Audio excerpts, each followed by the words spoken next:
There's a weird pervasiveness in League of Legends, and particularly the esports section of League of Legends, which is that people need to be high ranked in order to have high knowledge about League of Legends itself, right? So that is to prove that you have high knowledge in League of Legends, you need to be high ranked. And I actually don't think that's the case. I think you can understand League of Legends at a very high level, even if you aren't high ranked. So, as a caveat here, I recently reached Masters for Season 14. At the very beginning, I did. And I've been playing League of Legends since Season 1, right? So, since the very beginning of the game, I've played, and I've also covered League of Legends professionally for esports since 2017, right? So I've kind of had both spheres that I've been able to judge, right? I've watched a fuck ton of VODs, and I've played the game League of Legends itself for a very long time. And I realized that you actually don't really need to play League of Legends that much in order to understand it at a very high level. Now, obviously, you have to play League of Legends to some degree because you need to be able to understand what a lot of the champions do, a lot of what their abilities do, just the inherent raw kind of damage numbers and things like that. You need to understand and feel it out as a player in order to get a grasp of what League of Legends is, right? Like, that's why it's kind of impossible to watch League of Legends as a new fan, right? As like esports or whatever. It's very hard to get into esports of League of Legends itself if you haven't actually played the game. But as far as understanding the game at a high level, I don't actually think you need to play at a high level. So when I had reached Masters, I'll give the context here. I had reached Masters as a one-trick support player, right? And I played Nautilus specifically. I wanted a champion that could do engage that also didn't take high mechanics, right? And that was kind of meta impervious as well, and that's not really going to get nerfed to the ground ever. So Nautilus was obviously a great champion. He did have a bit of a kind of OP power spike a bit in early season 14, which is probably why I reached Masters to begin with. But point being is that I wanted to be able to test to see if I could use my macro knowledge in order to climb the ranks of League of Legends. And I think I did that to a fair degree.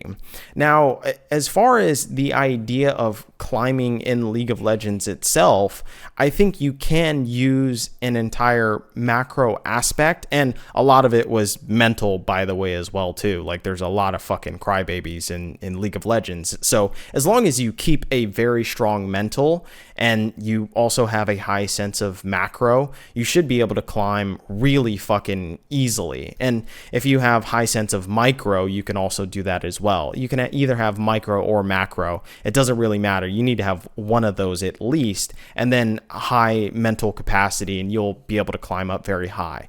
But important point is, I wanted to prove to myself that I could climb with just pure macro, right? I have old man hands. I can't really do micro that crazy, right? I couldn't ever play Lee Sin to a very high degree, or LeBlanc or anything like that. So I decided to play a very easy one-trick type champion. And on top of that, playing as a one trick means that you don't have to concentrate on your champion's mechanics or what your champion actually does, right? Because you already know it. You already inherently know all the ranges and stuff, and you know all the different matchups and things like that. So you don't have to concentrate on your champion as much. It's like the Dopa philosophy that I mentioned in another video, where Dopa says, you don't need to use much brain capacity in order to pilot your champion if you know your champion to a very high degree. And this is why one-trick ponies kind of have a little bit of an OP-ness to them, because they don't have to use any brain power in order to pilot their champion, or significantly less, right? But I think one of the biggest difficulties in playing League of Legends itself is playing the wrong way. And I don't think a lot of people know how to do that. And particularly if you have high levels of game knowledge of League of Legends itself, it becomes very difficult to play the wrong way. Now, when I'm talking about the wrong way to play League of Legends, let me give you an example. Boosters, for instance. Elo boosters, what they'll often do is, say you're an Elo booster and your Elo boosting accounts to Diamond, right? All the way up to Diamond, oftentimes they'll play like a one-trick champion. They'll play like Master Yi, something that can hard carry. But when they're doing that, they play suboptimally a lot of the times. They'll make plays that normally they shouldn't make, but because the enemy is so bad, they'll be able to get away with it. Even though it's a stupid play oftentimes, they'll be able to get away with it. Or sometimes they'll use strategies too that are just very stupid, like say, split pushing as Tryndamere or something and constantly pushing up and disregarding enemy jungle pressure or where your jungler is on the map. Like, you'll just completely disregard that. That's a dumb way to play League of Legends. But the point is that sometimes it's the correct play. The suboptimal way becomes the optimal way to play League of Legends itself. But it's very hard to know that and to do that if you've been trained your entire, time of playing League of Legends or thinking about League of Legends to the highest capacity. And boosters, like I said, are very good at doing that. They play suboptimally, they boost all the way to Diamond, and then they go to the next account because guess what? Time is fucking money, right? You need to hop on to the next account because you sell these accounts for, call it $25 a pop or whatever the fuck, right? So some people just don't know how to play the wrong way. And I think that's one big limitation of some people. I'm not going to say a lot of people. I think a lot of people just suck at the fucking game and they don't understand it. So they aren't even able to think at a higher level capacity about the game. But I do certainly think that there are some people with high game knowledge that can't then apply it because they don't know how to dumb it down and distill it to make suboptimal plays. And this is also what I think happens with a lot of Korean imports, for instance.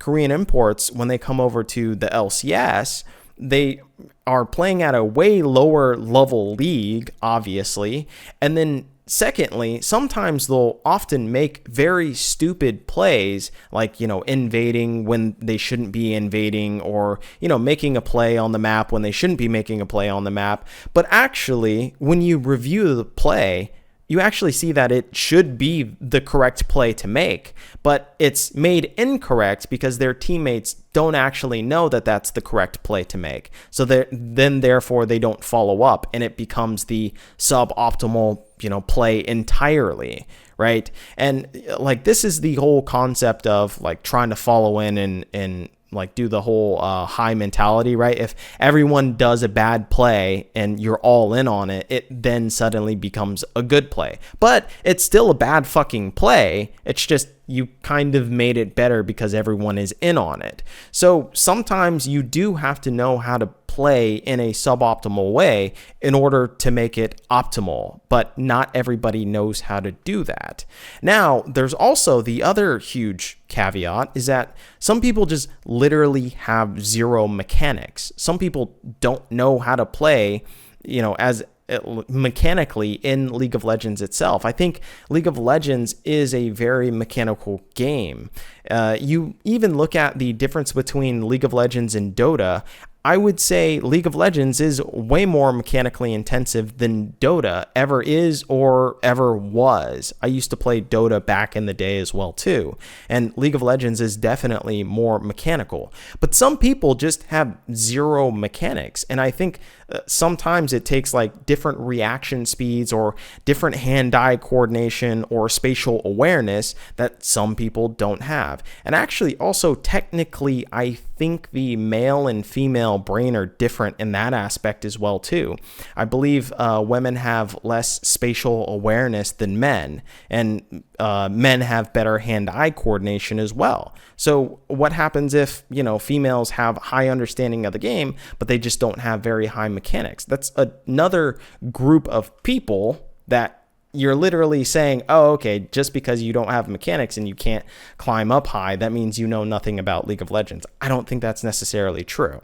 Now, analysts and coaches not being high ranked, this is something that really fucking kind of grinds my gears, right? And it's the idea that you essentially need to be high ranked if you want to be an analyst or a coach.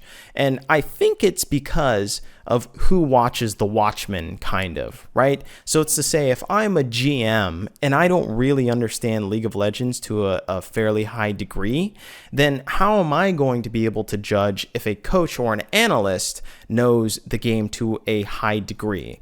Well, one of the easiest and qualitative ways, I guess, that I could do that is, okay, you have to be at bare minimum, Diamond 2 or something in order to be a coach, right? Because then it gives you a qualitative aspect to measure the coach against, because you yourself as the GM, you don't know shit about the game. So how are you going to be able to judge him? So that's a quick and easy, dry way in order to do that. You kind of get external validation, so to speak, and that allows you to watch the Watchmen. But I would much rather have just a better communicator. I think communication in terms of an analyst or a coach is way more important than it is to have in-game skill.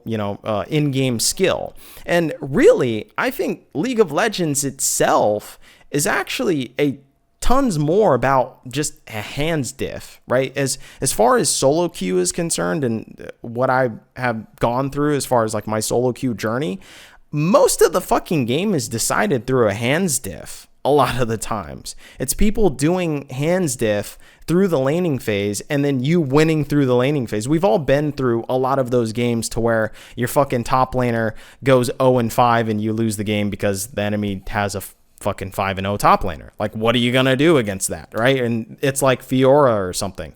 What are you going to do against that? There's not much that you can, right?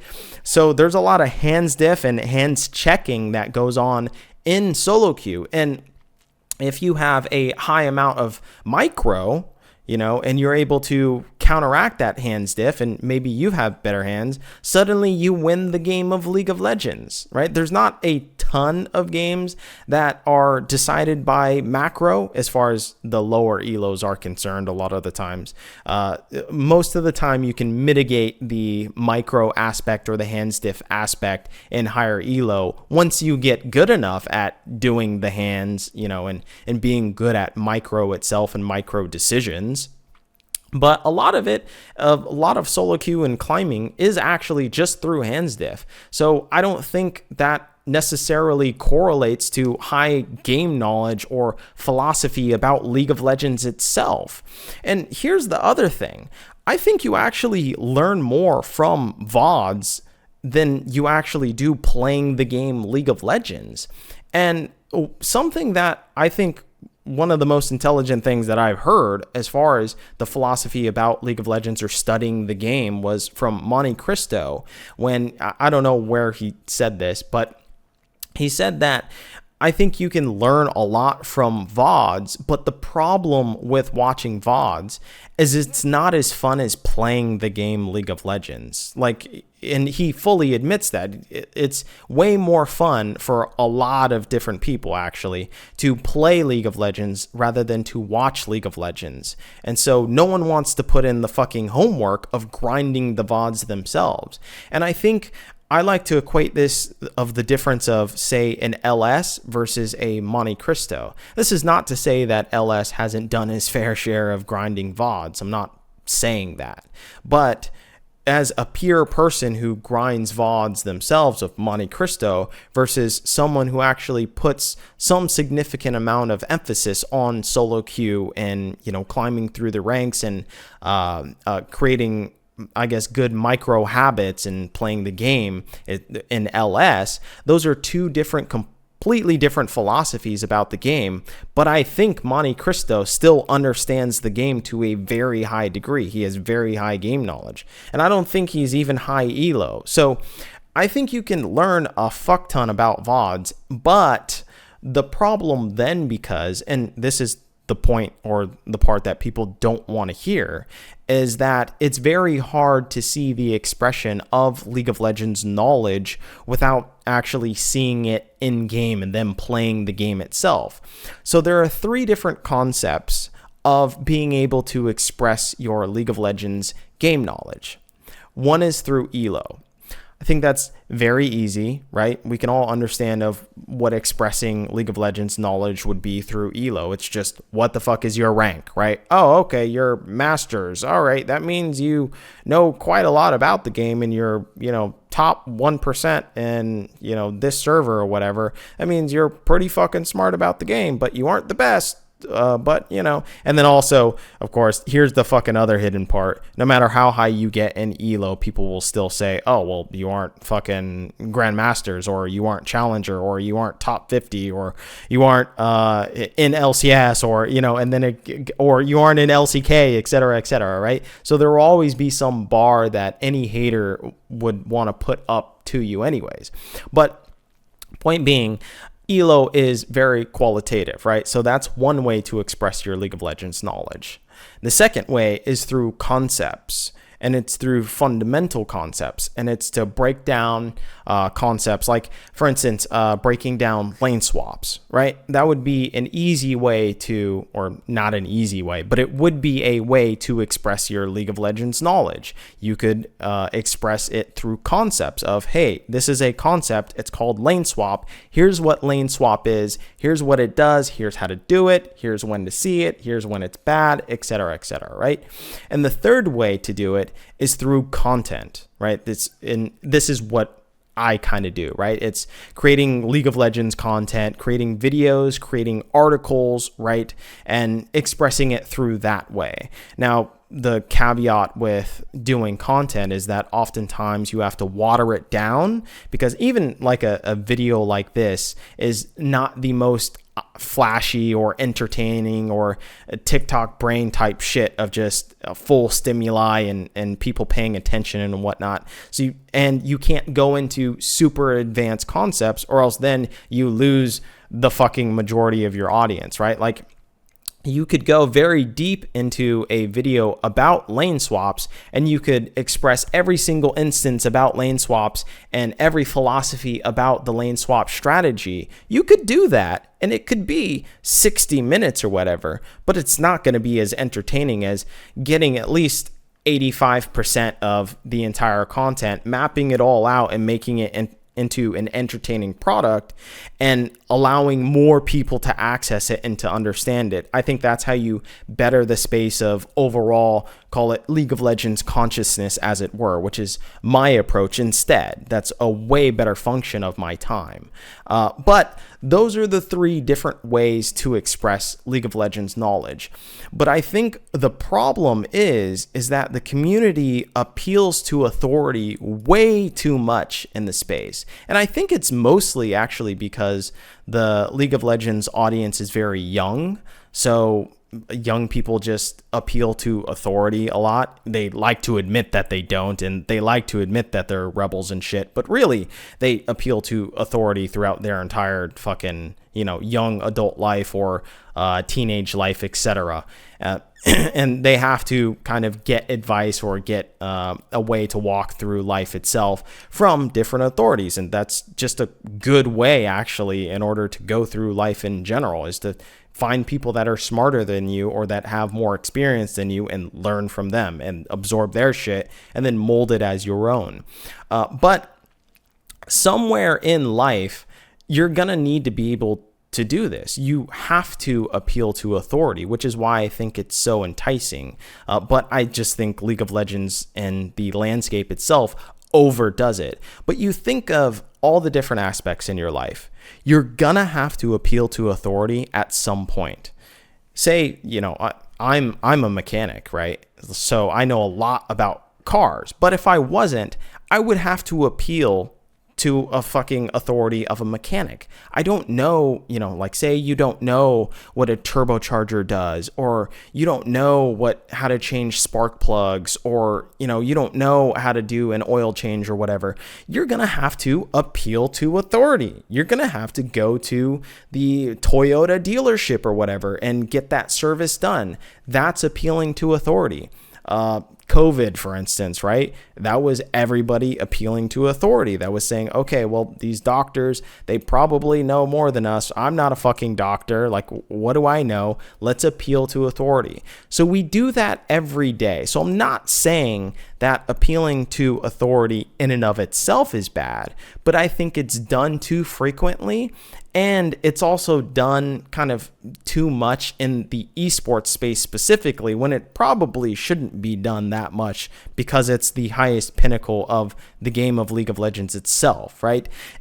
And I think there's also a kind of bad way, because the idea is that ELO itself, or rank itself, is externally validating, right? It's an external validation. It says, okay, this person objectively made this rank. That means that they understand all of these different concepts, which, by the way, they don't. It's not a linear kind of progression of, oh, okay, that means you learn this concept in silver and you learn this concept in gold.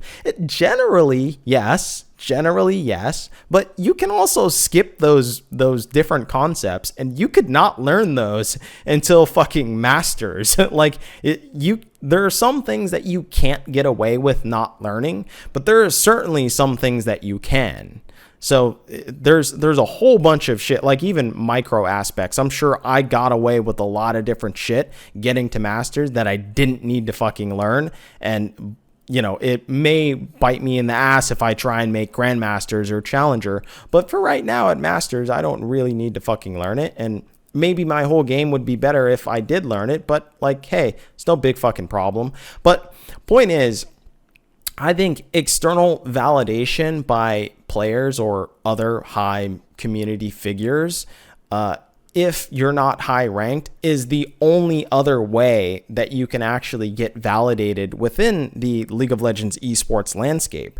And it's very sad, because when you think of it, if you can't validate someone through ELO, which we all agree that says you understand the game because you're this high rank, if you then try and validate someone based on concepts, you can kind of do that because everyone kind of understands a lot of the League of Legends concepts. You kind of understand what a lane swap is, but you don't really know the intricacies of it. So if someone explains it to you and they explain it in a logical and cogent manner, then yeah, it's going to be really useful, and you could probably see, okay, that person actually understands their shit.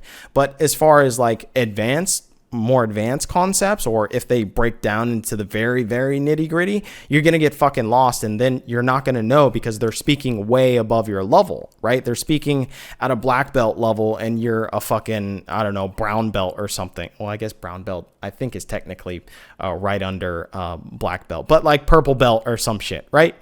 So the only other way that you're going to be able to validate that person that doesn't have high elo is you have to externally validate them. You have to look to someone else and say, oh, does this mechanic think that this other mechanic knows what the fuck they're talking about? And that's how you would validate that person, right? So other high figure or high community figures have to validate people that aren't high community figures in order to say this person actually knows what they're talking about if they aren't high ranked. And I just think that's a fucking sad state in the League of Legends esports landscape. And it's just a massive fucking appeal to authority from the top down for people that aren't high ranked. And it's a really shitty way because no one actually wants to take the time to understand someone that's expressing high or advanced concepts about League of Legends itself. They'd rather just look at a fucking elo number and say, oh, okay, that person's probably pretty knowledgeable about the game. And like, yeah, all the plebs should have to do that shit, but all the actual professional League of Legends people shouldn't be able to do that. You should have to dig into a person's shit and figure out if they actually know what the fuck they're talking about, whether that's, tweets or it's videos or it's articles even. So it's just kind of sad all around. And I've realized that League of Legends itself, you don't actually need to hit high rank. And there are a lot of people in high rank that don't understand large, high level kind of game knowledge or macro sense. And it's also very evident in professional League of Legends as well, too. So I think the whole kind of elo discussion of if you need to be high elo is completely fucking bullshit, because people just want to shortcut things and they want to appeal to authority in a space to where they shouldn't actually need to appeal to authority if they understand the game or the philosophy of League of Legends to a high degree.